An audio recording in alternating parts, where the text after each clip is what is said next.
think it's live. Yeah, okay. Um, so basically this is my elevator system. I guess I'll just start by running it. First thing, notice no errors, at least, yeah, anyway. Um, so this is my elevator system.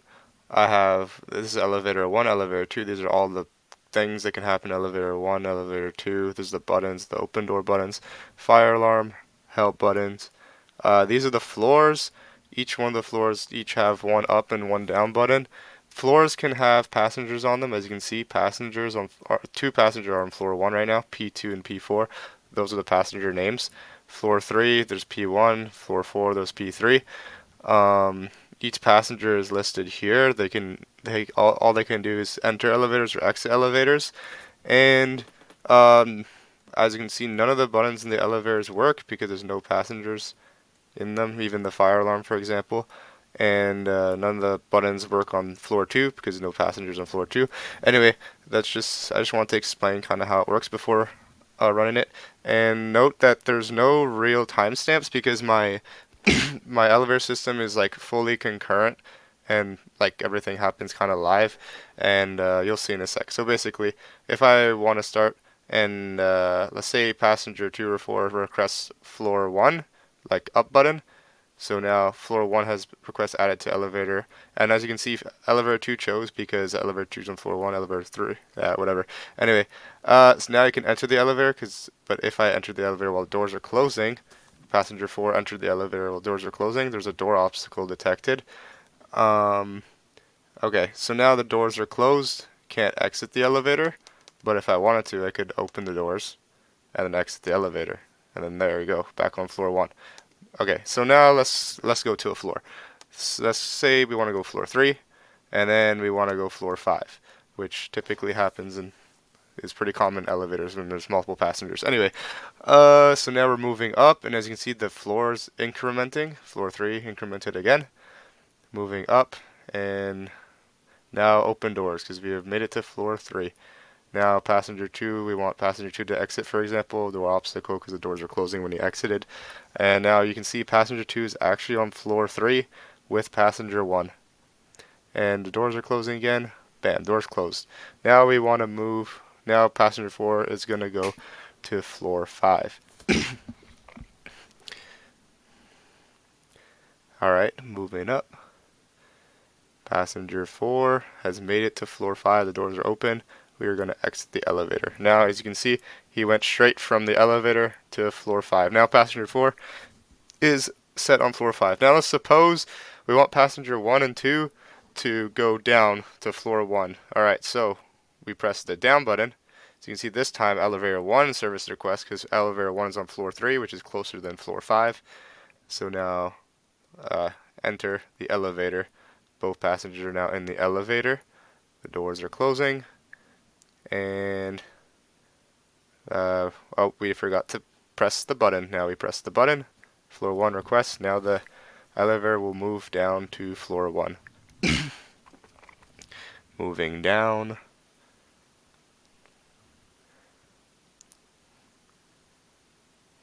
Alright.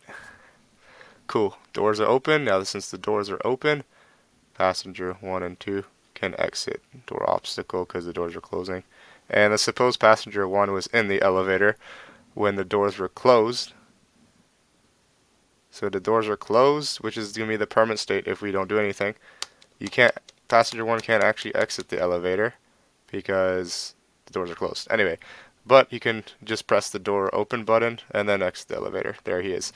Alright, cool. So now we're going to go through the help button safety feature. So let's suppose to press the help button, a passenger has to be in the elevator. Currently, there's no passengers in either elevator. So let's suppose we want passenger 4 to request the elevator to go in. You have to press one of these buttons. Anyway, so let's suppose we wanted passenger 4 to be in elevator 2 and passenger 4 had some type of health crisis emergency. He presses the help button, help emergency. Now, there's kind of two things happen. First is the display, which is essentially the text. It's like a predefined text of what's going to happen, and it's actually random. So either help me and then somebody calls 911, and then or nobody answers, you call 911, or the he doesn't answer, and the building safety answers, so then they call 911. So there's like three different scenarios are possible. And I don't know if you noticed, but we were on floor 5 when passenger 4 entered the elevator. Now we're on floor 1 because as soon as the help button's pressed, the elevator will immediately go to floor 1 because presumably that's the safest floor and where help is most likely easily reached. Anyway, um, so passenger 4 can exit the elevator or he can stay in the elevator. But anyway, um, so whenever we're done with this, we can just cancel the help emergency by pressing the help button again. And there you go. Alright, cool. Um, well, I guess I can show one more time just to show uh, like the different scenarios that could occur. So, hazard 2, help. Hopefully we get a different sequence. Before we got help me, and then uh, okay, we got help me again, and maybe building safety service answers. Oh, see, building safety service answers, so help is on the way. Cool. Alright, so that's just the two of the three scenarios that can potentially occur. Um, so anyway, we're done with help emergencies.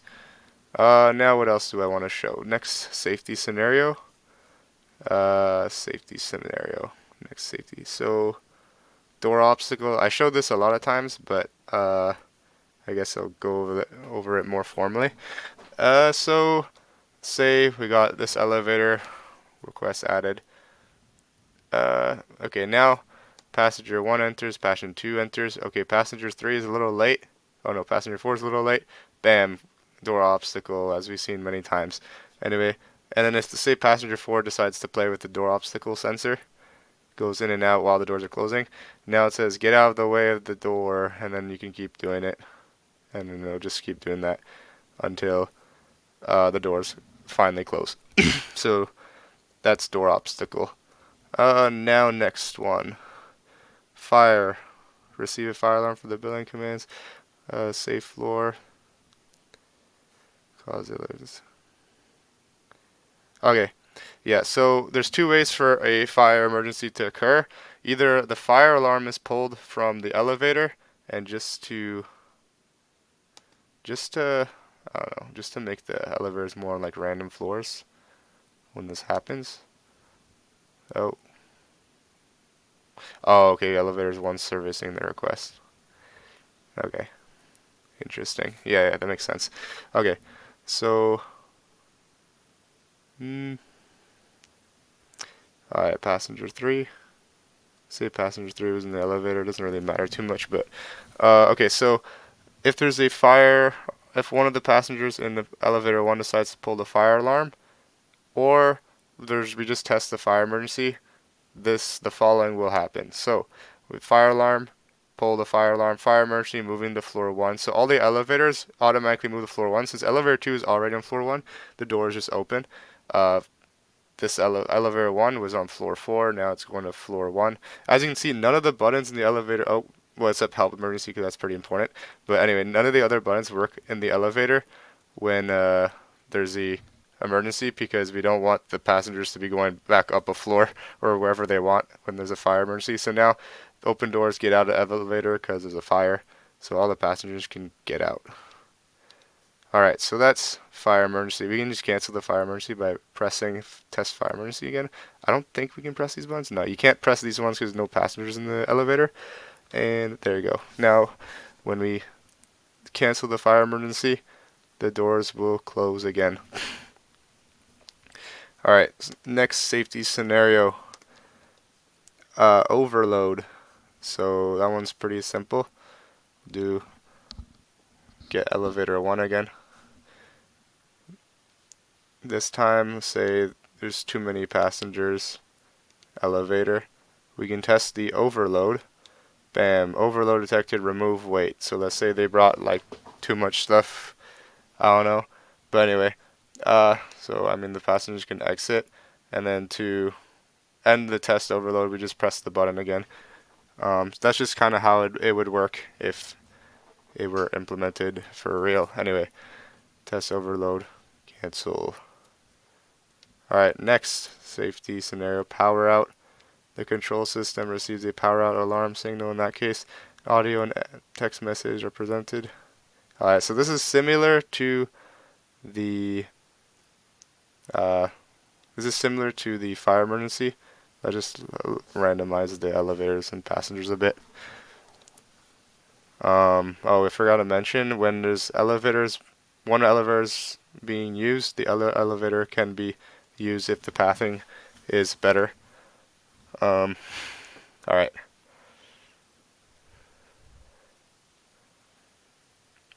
So, we're just gonna wait for it to get to floor 2. Alright, cool. Floor 2, so now we're testing power out. Let's say there's a power outage. Bam. Power outage moving to floor 1, because, I think that's the safest floor in my opinion. Anyway, none of the buttons work because we don't want the passenger playing with the buttons except for these two, playing with the buttons while there's a power outage. And anyway, now the passengers can exit the elevator to finally make it to floor 1. Alright, that's pretty much it. If you're kind of bored of watching the video, you can just stop right now. I guess right now I'm just going to show some other cool things. I think I've gone through mostly everything, but maybe I think I forgot to mention the closed door button. Alright, let's just see. So close door button, if the passenger in the elevator, you can just press and it automatically just start closing the doors. So it just makes the open, close, open, close. You can spam it. So make the doors close quicker. I think I've gone through everything. Yeah, so you got a chance to see kind of how the elevator system works in total, and we'll just look at the specifications one more time. Overload, fire, door obstacle. Yeah. And alright, that's pretty much it. Thanks for watching. Oh, again, like I was saying, um, I don't have timestamps because everything, as you could tell, happens kind of live and in real time. So it wouldn't make much sense to press next, next, next. Do you know what I mean? Or have a timestamp. This happens. Timestamp that happens. Anyway,